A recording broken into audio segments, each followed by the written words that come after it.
BetOnline is the world's most trusted betting platform and your number one source for online betting in 2025. So whether you're a seasoned fan or a first-time bettor, BetOnline is your ultimate game day companion with the greatest selection of odds on everything from the NBA, college basketball, now that March Madness is here, NHL, and UFC fighting. Online continues to be your number one sport betting source. For every three-pointer to every hat trick, BetOnline has you covered with all the odds, stats, and more for every game, every play, and every win. BetOnline, the game starts here. Hello, everyone. Welcome to Bleav in Bengals. I'm Solomon Wilcots. I'm joined by our insider, Charlie Goldsmith. Charlie, how you doing today? How's it going? Hey, it's going great. Look, Cincinnati Bengals, a few less worries now that we're deeper into the offseason. They were able to do what many people didn't think they could do, Charlie, and that is get Jamarr, Chase, and Tee Higgins under contract. They are the highest paid wide receiving duo in the National Football League, earning almost $70 million a year on their new contracts. Why was this the right thing to do? And did the Bengals overspend a little bit here? I think the Bengals got Jamarr Chase and Tee Higgins for even a little less than I expected. Sure, Jamarr Chase is now the highest non-paid quarterback in football, but Chase easily could have strung this out, could have waited until Micah Parsons potentially reset the market and signed that contract. Instead, Chase very much was early getting his deal done as a part of the parallel path approach is what they've called it, to get his deal and Tee's deal done at the same time. And Tee is definitely the biggest bargain. To get Tee under $30 million a year is Tee Higgins tangibly taking less because of the value he places on being in Cincinnati, because of the comfort he feels in this offense with this team, with the Super Bowl expectations. All that makes it a massive win for the Bengals. It makes it a massive win. Most people had Tee Higgins out of here, right, after playing the 2024 season on the franchise tag. Why was this different? Why did this not turn out in a disappointing fashion like what happened a few years ago with Jesse Bates? Why were the Bengals able to keep Tee Higgins in the long run? Well, it's funny you mentioned Bates because, of course, Bates' agent is Tee Higgins' old agent, and it was very clear that with that agent, the deal wasn't going to get done. And in Higgins and Chase's co-press conference last week, I've covered a lot of these signing press conferences. I've never heard an agent mention so much. I Bleav it was 15 times, going out of their way to praise all the behind-the-scenes work to make sure these cap machinations matched up in the way the Bengals, wanted them to for these deals to get done from their perspective, and then having that align with what Higgins and Chase were looking for. The agent change was the turning point. It was a massive deal. It was a massive part of the negotiations, and it definitely panned out in the Bengals' favor. As we sit here today, Trey Hendrickson is going into the final year of his contract with the Cincinnati Bengals. All likelihood will earn a salary of right around $15.8 million. Now, over the last 2 weeks, we've seen new deals go to edge rushers like Danielle Hunter of the Houston Texans. He's going to make an average of $25 million per year, $54 million guaranteed over the next 2 seasons. Max Crosby of the Las Vegas Raiders earning $35 million per year. And then, of course, it tops out for edge rushers with Myles Garrett's new contract at $40 million per year. In your mind, what would be the right number for Trey Hendrickson to get a multi-year deal done with the Cincinnati Bengals? What is it going to take? Yeah, if there was a word that we heard consistently with Chase and Higgins from Duke Tobin, it was framework. They love a good framework for a deal to set expectations. And Myles Garrett and Max Crosby was never going to be the framework for Trey Hendrickson. They're more valuable players. They have more upside looking at projecting the rest of their careers forward. But the Danielle Hunter contract is a really nice comparison. Can you get Trey a little bit of a bump in pay this year, maybe get him above the $30 million range next year with very little of that salary or maybe none of that salary being guaranteed, giving the Bengals some flexibility and some insurance while still giving Trey the ability to walk in the door and say, I'm a $30 million pass rusher. I think that would carry a lot of weight for both sides and really be a nice compromise that wouldn't cost the Bengals in the long run while still giving Trey Hendrickson the recognition, the respect, and the value he's seeking in the short term. Yeah, the Danielle Hunter deal, remember, is $54 million guaranteed over the next 2 seasons. You can average about 25 to 27 million a year over the next couple of years. You would think that might be enough to get the deal done, but not at 30 or 35 million a year. Not as high as that. So the Danielle Hunter contract really does provide some perspective for what we could expect for one Trey Hendrickson. They're both 30 years of age and very similar players. What's the likelihood that the Cincinnati Bengals could end up using all 6 of their upcoming draft picks on the defensive side of the ball, Charlie?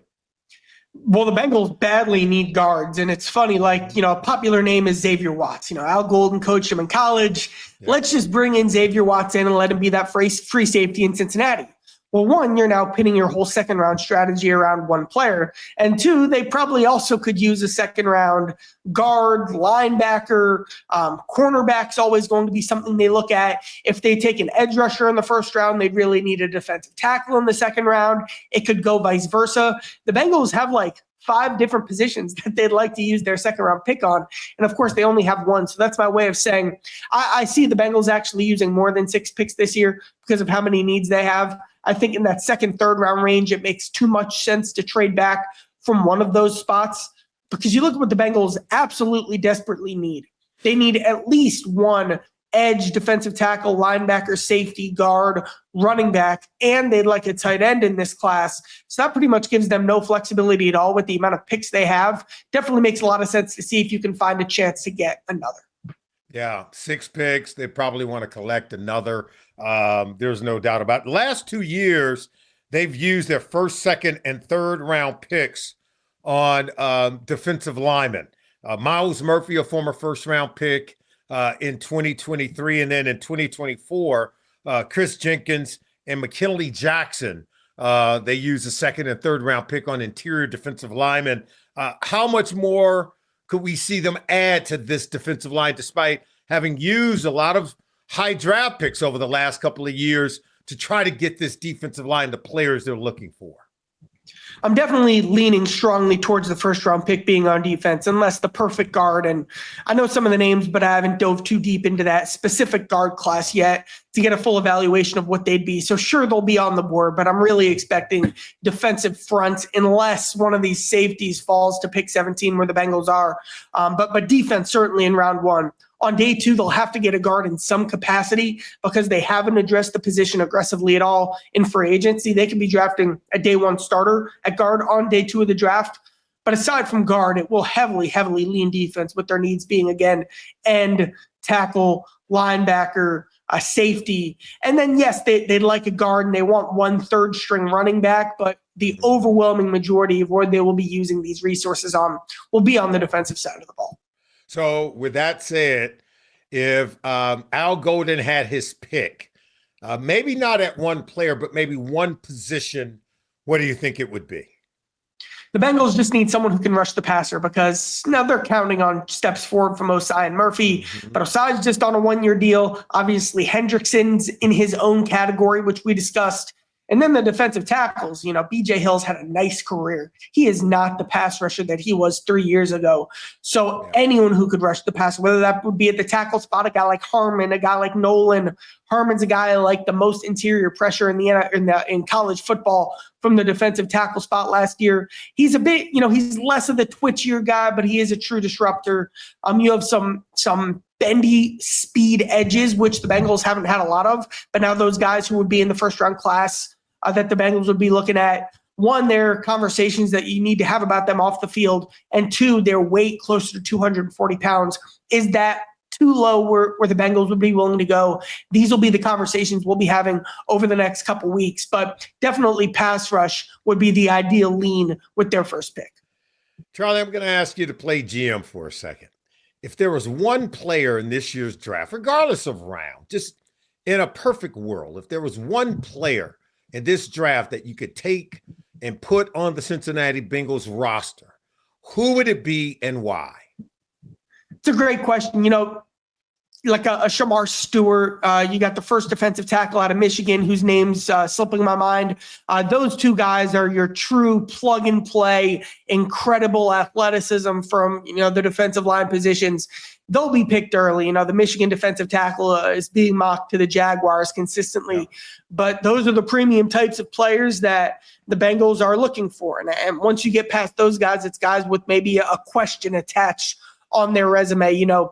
Like an example to reflect on is Amarius Mims. Sure, he was that top of the first round pedigree, but the lack of playing time led to a question on his resume. And that's where the Bengals are at with their middle of their first round pick. But between the defensive tackle options I mentioned, you got Campbell at linebacker, you got two safeties, one of whom, Eamon Rui, made a visit to Cincinnati a couple days ago. So definitely some guys who would get a lot of snaps early on for this Bengals defense. Because of the nature of the class, they should get an impact defender. They didn't have that option at pick 19 or wherever they were last year because of the nature of that class, offense heavy. This is a defense heavy class, and that helps the Bengals. Amir from Nick Amir from South Carolina is a Derwin James type of safety. Here's a guy that's a thumper, a physical player that can cover in space. He can come down into the box. He can play deep middle or come off the hash in a cover 2 or cover 4 scheme. And we know Al Golden runs multiple coverages. He needs a versatility in his defensive backs, whether it's man or zone. That's what they're looking for in a player. He would definitely be a different kind of player than what the Bengals have had on their defense in quite some time. So kind of tell me more about his versatility of what you know and how that might be a good fit for what Al Golden does defensively. Yeah, you mentioned Derwin James. What pops is the combination of he's jacked for the safety position. And when you combine that with the versatility and the athleticism, you can work with that. Now, he's not a true free safety. And what's so interesting with Al Golden, and kind of one of my big Al Golden questions that we won't know until October is at Notre Dame, he just put Watts back there. He's like, you're the free safety, fill the gaps, tackle hard, be a center fielder, be a sound communicator. Is that what Al Golden's all about, or was he just reverse engineering his scheme to the talent that he had? Probably a bit of both, but in an ideal world, what type of safety is that? And when you look at here, a more versatile safety, is that something he'd be eager to work with, or is he basing his scheme around a true center fielder? These are the types of players that test your limits and where you're willing to go with your scheme based on the guys you bring in the building. And I mean, the Bengals have done a bad job drafting on defense recently. How are they fixing that? They're bringing in Al Golden, letting him voice his opinions and empowering him to really build this in his vision. So it's conversations like these that I'd love to be a fly on the wall for. Yeah, look, I'm gonna give you one player. I'm sure the Bengals are not going to take this player, but this is one player that if I could have one guy to put on the Cincinnati Bengals football team in this draft, and you don't even have to do it in the first round. And I know they're not really in the market for a running back to add in the backfield with Chase Brown, but it sure wouldn't hurt to have a physical runner who could both run it and catch it coming out of the backfield to add to an offense that, because of their talented wide receivers and Chase and Higgins, and obviously Gesicki at tight end, you're going to get light boxes. You're going to get 6 defenders in the box. And whether that running back is catching the ball as a check down option coming out of the backfield or running it, Cam Skattebo out of Arizona State. He was a first-round All-American 1 year ago, had over 1,700 yards rushing for Arizona State, 21 rushing touchdowns, and about 25 total touchdowns catching and receiving. You can't tackle this guy, Charlie. He's the first unblocked defender, cannot get him on the ground. He would bring back to this offense maybe what they were missing after Joe Mixon left to go to Houston. He gives, I think, the Bengals a physical sort of, component to the offense in the cold, snowy, muddy, rainy days that are to come in December and January. I think he would be the missing piece to the offense. He's a luxury, not a necessity, but if we could get him to go with the skill set of players that they currently have, it would take the Cincinnati Bengals offense over the top.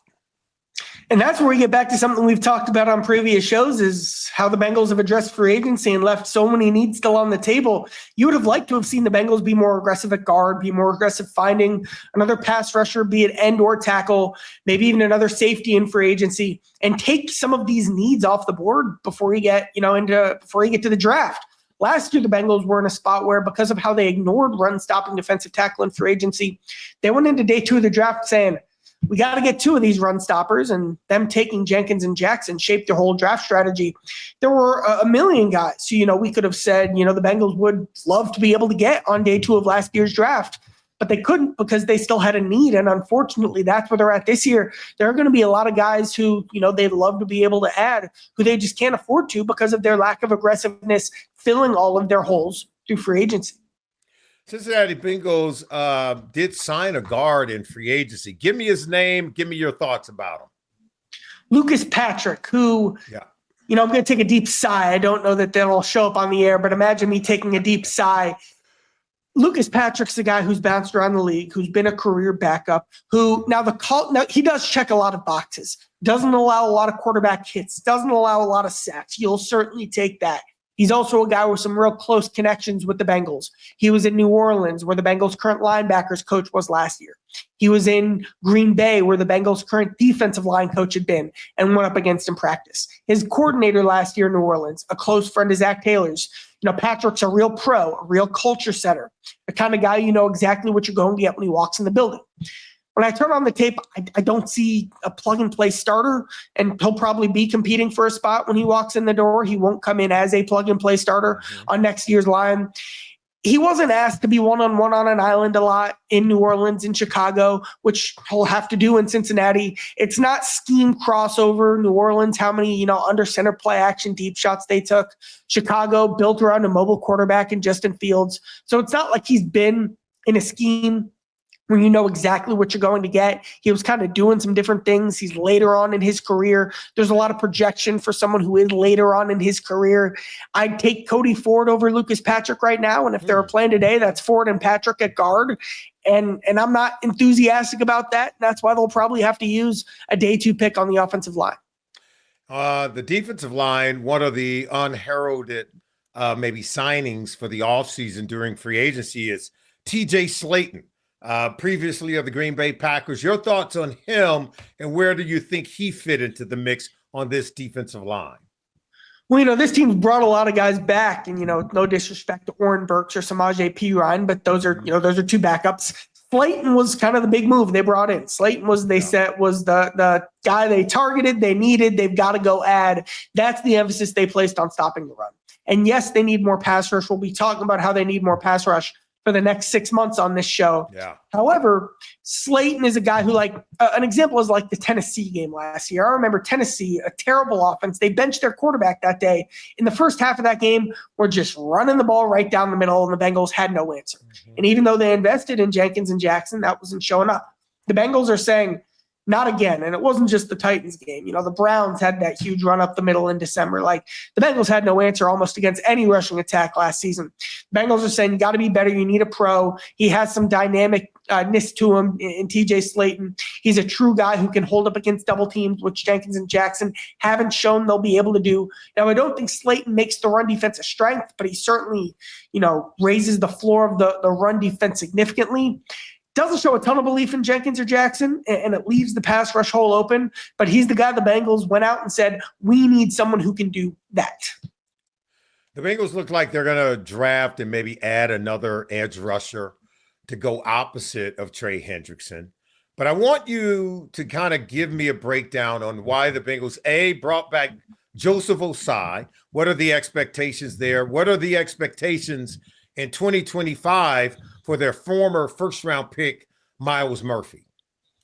Yeah, they're going to, the draft pick with Ossai, with Murphy, they're going to let all these guys play and, they'll rotate them in the mix. And it'll always be a rotation. Your best defensive lines do feature that rotation. Ossai, a true speed guy off the edge who can also move inside, which is a nice change of pace here. Myles Murphy, the physical tools, the ability to win with power combined with the high-end athleticism. Obviously, that hasn't shown up yet in terms of production. But the Bengals are betting on a coach who's going to play him more. Another year of development and a new defensive line coach to teach him what to do will make a significant impact there. And then another third change of pace guy who they'd bring in via the draft. The Bengals are betting their whole strategy on those three guys platooning together in the aggregate, being a quality number 2 defensive end. Again, it'll be more of a rotation. It'll keep these guys fresh. That's a big part of the strategy. Again, they'll all have different skill sets, which will help the Bengals be able to be more matchup specific.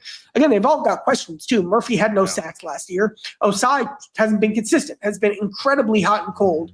And a rookie will be a rookie for a team that hasn't drafted a defensive lineman who's really proven to pan out since 2018. So a lot of questions and uncertainty, but that's how they're viewing that play. A lot of the smoke that was billowing sort of around Jermaine Pratt when the season came to an end, with him already requesting a trade this offseason, but that smoke seems to have all calmed down. Give me the latest on Jermaine Pratt, someone who Al Golden knows really well, right? He had coached that linebacker room, had coached Jermaine Pratt.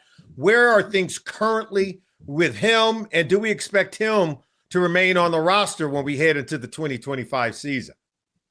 This is the toughest question I've had trouble getting an answer on. In February, the Bengals were moving in a different direction. The coaches weren't even saying the name of Jermaine Pratt. Oren Burks, when they brought him in to be the linebacker, to add depth at linebacker, they said, hey, man, you'll be competing for a spot. You're kind of in the mix. You're going to play a lot of special teams. It did not sound like Oren Burks was brought in to be, the starter. He didn't even have a press conference, which shows, the Bengals weren't debuting him as a new face of the spine of that defense. Pratt's out here linger. I think the Bengals are going to keep looking at, are there any cap casualties that come up, between now and the start of OTAs? A guy like Campbell, who, first round pick linebackers aren't viewed as a quote unquote smart move, but Campbell's kind of a unique, versatile guy who can do a lot of things and add some pass rush impact as well. So is he an exception? Is he even around at 17? Who knows? Linebacker is the toughest spot on the entire Bengals defense to get a read on. Yeah. And again, to go back to where I started, it's been suspiciously quiet with the plan on Jermaine Pratt. That's right. And I guess my final part of this is, how did it get to the point where a guy who was a team captain 1 year ago, that soon as we get to the offseason, he's requesting a trade, but then now that we're in the offseason, all's quiet on that front? I mean, you're not hearing anything from him about the team or from the team about him. How did we even get to that point where he went from a captain who was requesting a trade? Yeah, to go back a little bit before I get to Jermaine specifically, Jonah Williams requested a trade. All along you heard Jonah's going to be the right tackle this year. They ignored his trade request in 24. Trey Hendrickson, they ignored his trade request in 24. And then this year, you've heard smoke about the Hendrickson stuff. With Jermaine Pratt, it's been quiet again. How we got here, Jermaine Pratt, here's what I've written. Here's what I've reported. Jermaine Pratt last year was the heart and soul of a defense that had no heart and no soul. The Bengals defense in 2024 was very flawed. Pratt was a vocal, integral piece in the culture of that defense, and the culture of that defense was evaluated as not being good enough and not being a winning culture. Ultimately, that gets reflected on your leader in Luana Rumo, and then the Bengals are probably going to have 3 brand new captains on that defense next season. I projected Pratt to be a cap casualty. That hasn't happened yet in part because the Bengals haven't been able to find a replacement. Pratt, the Bengals built in flexibility in this contract in case this happened, and Pratt didn't play at a level last season that justified the money that he's set to make in 2024, in my evaluation, with the way teams picked him apart in coverage and the struggles he had tackling. Now, is he one of the 50 best linebackers in the league? Probably, maybe more towards the 50 side. He has been one of the 25 best linebackers in the league, but he was not himself last season. He didn't have that chip on his shoulder that he showed. He didn't play as well. And that's how we got here. That's why the Bengals seem set to move on from him. But then it's very much in limbo, up in the air. Very little conversation about Jermaine Pratt. Got to believe his relationship with the incoming defensive coordinator, Al Golden, has really helped quiet things. I think that's the reason why we are hearing nothing, where there was a lot of sound and fury coming out of what we could expect with Jermaine Pratt moving into 2025. All has grown quiet. And that's usually a good sign that he's calmed down, that the team feels a little bit better. We'll take a wait and see approach, but it's something that does bear watching. this offseason. Charlie, great stuff from you per usual. We look forward to talking with you again next week at this time. And everyone, we want you to join us as well. We'll see you next time.